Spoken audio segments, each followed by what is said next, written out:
We are treated as impostors and yet are true. Do you know that in your own ministry? I do. We are treated as unknown and yet well known, as dying and, look, we're alive, as punished and yet not killed, as sorrowful yet always rejoicing, as having nothing, as poor yet making many rich, as having nothing yet possessing everything. And if the Corinthians haven't got the message by now, they must be even thicker than they seem to have been. Because what Paul is saying is, okay, rhetoric, I'll give you rhetoric, but it's the upside down rhetoric of the cross. It's not the flowery rhetoric which says, ooh, look at me, aren't I clever? It's the rhetoric which says, look at Jesus because he's redeemed you. And get exactly the same thing in 2 Corinthians 11 and 12, where he boasts of all the wrong things and finishes up, okay, you want my updated spiritual experience. You want my updated sort of spiritual CV, all the great prayer experiences that I've had. Okay, well, I've had various things, but I'm actually not allowed to tell you about them. But the main thing was I got the thorn in the flesh. And I prayed to the Lord about it, and the Corinthians are expecting, when I prayed, the Lord said, sure, I'll heal you. And God instead says, my grace is sufficient for you, for my power is made perfect in weakness. Write that on the back of your hand for when you're back in the parish and thinking, oh my goodness, I've got to do all this stuff. My grace is sufficient for you. My power is made perfect in weakness, so that the glory may be God's and not ours. Thank God for it.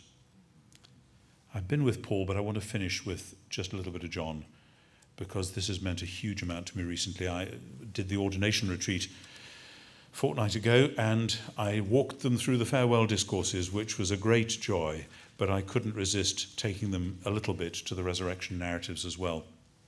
And there's much there that I could say, but I just want to draw out two things. First, about Mary Magdalene. John 20, verses 1 to 18.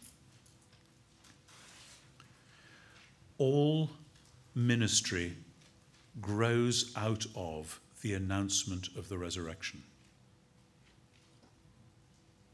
To whom does Jesus entrust this? Answer: Mary. Not even Mary, his mother, who you might have thought would be the natural candidate if he was going to choose a Mary. And I love the way it happens. Verse 16, and you can't see it in the English translations. Jesus said to her, Mary. But up until then in the Greek, she's been Maria. And here she's Mariam, the Aramaic name. The name her mum and dad used to call her, as opposed to the name that maybe the average Roman soldier might have called her back in Magdala. Mary, Miriam. This is who you are. A fresh naming with a fresh commission. One of the moments I love in confirmation is when I make the sign of the cross on the forehead. James, God has called you by name and made you his own. Confirm, O Lord, your servant. And something like that goes on in ordination. This name, this John, this Mary, whoever it is, God has called you by name. Now go and announce the resurrection. Go and tell those sleepy, frightened male disciples, my brothers, I am ascending to my Father and your Father, to my God and your God. And she went and did what she was told. The foundation of all Christian ministry. New creation, quite a new way. And then secondly, I could talk about my beloved namesake Thomas, but I want to go to Peter. You know the story, you've preached on the story, you've no doubt loved this story. I'm with William Temple on this. I've changed my mind from where I was when I wrote John for Everyone nearly 10 years ago. I actually think the change of verb really is significant. Do you know about this? Jesus says, Simon, son of John, agapes me. Do you have agape love for me? And Simon Peter, after his triple denial, can't bring himself to say that. He says, yes, Lord, sioides hoti philose. You know I'm your friend. That's one of the most poignant moments in the whole scripture, isn't it? And you know how the two passages are balanced?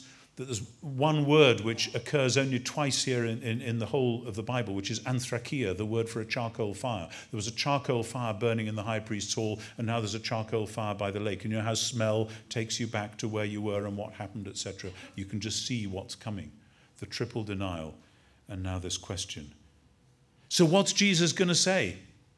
We might expect Jesus, when I have failed in ministry, when I have done something that's really let God down, you might expect God to say, okay, we're going to go into a period of rehab now. It's going to take 6 months of pretty hard work and daily penitence and crawl on your knees, and we might just let you get back in there if you're lucky. And Jesus says, feed my lambs. And you see what that is? The word of forgiveness is heard as a word of commission, and vice versa. This is why when we had the new ordination services floated at us a few years ago, my then Episcopal colleague John Pritchard and I looked at them, and lo and behold, didn't have a confession and absolution in it. And we both, with one accord, said, you cannot do this. All Christian ministry grows out of the fact that we are forgiven. Without that, you're just charging off in your own strength to do it. You're riding for a fall. If even Peter has to hear the word of commission as a word of forgiveness, then please God, we need to as well. And so Jesus says it again, Simon, son of John, agapes me, do you have this agape love? He said to him, yes, Lord, siouides oti philosi, I'm your friend. He can't say the agape word. But Jesus says, tend my sheep. And then the third time he says, Simon, son of John, philis me, are you my friend? How do you hear that? You could hear it as Jesus, as it were, challenging Peter. Okay, you say you're my friend, but pretty fine friend you've been. Do you really mean it? That's not how I hear it.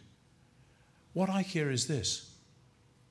Okay, Peter, if that's where you are, that's where we'll start.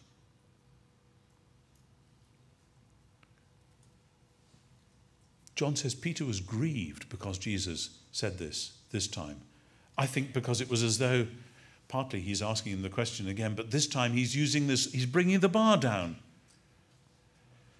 Lord, you know everything. Siouides oti philosi, you know that I am your friend. And Jesus says, feed my sheep. And now I've got news for you. Stuff's going to happen that isn't of your choosing or of your making, but it will be the means by which you will glorify God. That is the root of confidence in ministry. Tisn't necessarily the way we'd have chosen it.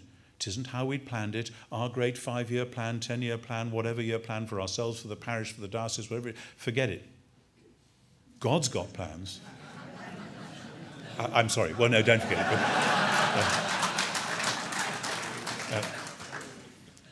We have to plan, but God has to redispose. Okay, that's another question. We'll talk about it later.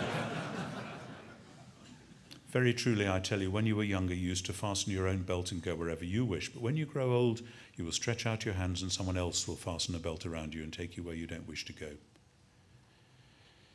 And there's a humility about that, as we discover in the next line as well. And I'm going to finish with this bit.